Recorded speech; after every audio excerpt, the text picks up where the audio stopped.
Israeli হামলা নিহতদের স্মরণে ইরানে অনুষ্ঠিত হল গণজানাজা। হাজারো মানুষের অংশগ্রহণে কান্না, স্লোগান আর শোক ছড়িয়ে পড়ে রাজধানী তেহরানে। এদিকে ইউরেনিয়াম নিয়ে তেহরানকে আবারও হুঁশিয়ার করেছেন ডোনাল্ড ট্রাম্প। তেহরান বিশ্ববিদ্যালয়ের প্রাঙ্গণে সকালে অনুষ্ঠিত হয় গণজানাজা। ইসরায়েলি হামলায় নিহত শহীদদের লাল, সাদা, সবুজ পতাকায় মোড়ানো কফিন ঘিরে আবেগঘন পরিবেশ সৃষ্টি হয়।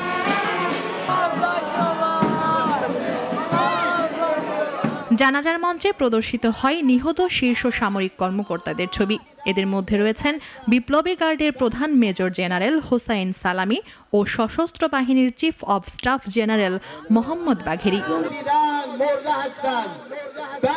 উপস্থিত জনতা খামেনির ছবি ও ডেথ টু আমেরিকা ও ডেথ টু ইসরায়েল লেখা পোস্টার বহন করেন।